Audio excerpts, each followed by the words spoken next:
Joe and Precious were a love story etched into the red earth of their Delta State compound. From the moment they could walk, they were inseparable, two shadows chasing each other through sun-drenched days, sharing secrets under the vast African sky. Their bond deepened with every shared laugh, every whispered dream, every challenge they faced together. They navigated school hand in hand, their academic achievements a testament to their combined efforts and unwavering support for each other. Graduation day was bittersweet, a celebration of their success, but also a poignant reminder that life's next chapter might not be written together.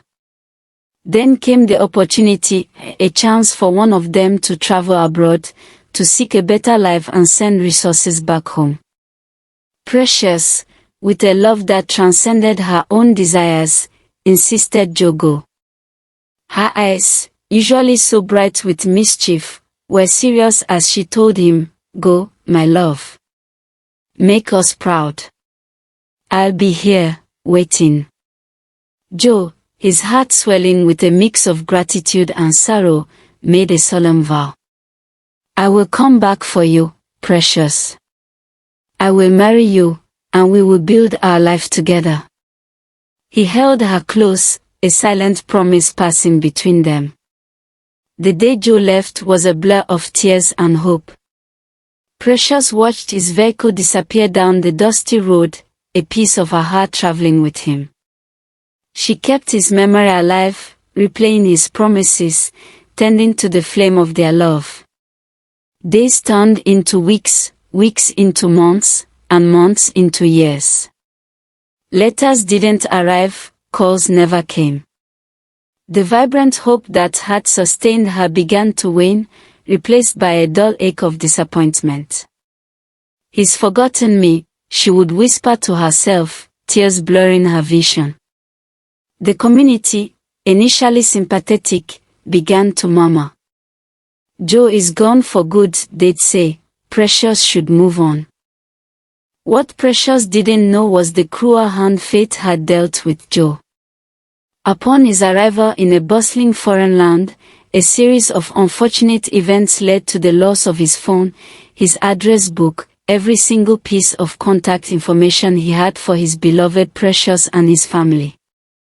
He tried, desperately, to reconnect, visiting Nigerian community centers, posting messages on online forums, but the vastness of the world seemed to conspire against him. He worked tirelessly, saved every penny, and never forgot his promise, even as the silence from home grew deafening.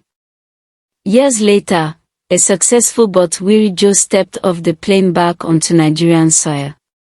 His heart pounded with anticipation and trepidation. He imagined Precious, perhaps a little older, a little wiser, but still his Precious. He headed straight for their old compound, his steps light with hope. As he approached, he saw a familiar figure, her back to him, tending to a small garden. His breath caught. It was Precious. "Precious," he called out, his voice hoarse with emotion. She turned, her eyes widening in disbelief, then quickly clouding with a mixture of shock and something he couldn't quite decipher. Standing beside her were two small children, a boy and a girl, their faces so strikingly familiar.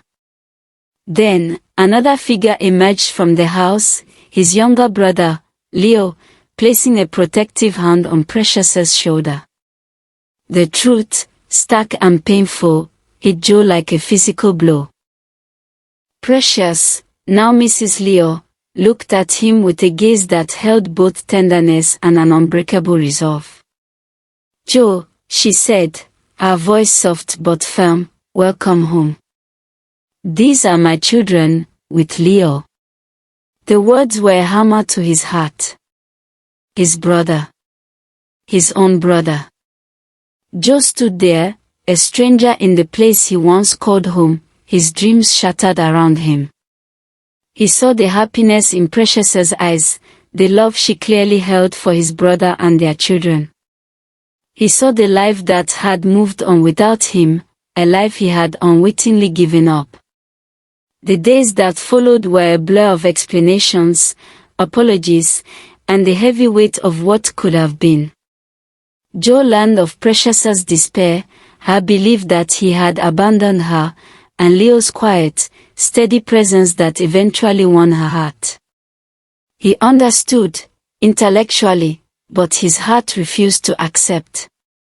Many women, hearing of his return and his newfound success, came forward, eager to become Mrs. Joe. But Joe, his spirit irrevocably marked by the love he had lost, politely declined them all. His love for Precious had been absolute, a bond forged in childhood and tested by time and distance. He couldn't imagine giving his heart to anyone else. He built a new life for himself, pouring his energy into business ventures, helping his community, but always, in the quiet moments, Precious's face would appear, a reminder of the love that had been and could never be again. Joe remained single, a testament to a love so profound, it had become his solitary companion forever. Moral lesson: time waits for no one. You cannot pause life for a promise. Waiting on a future that may never arrive is a risk that can lead to missed opportunities for happiness in the present.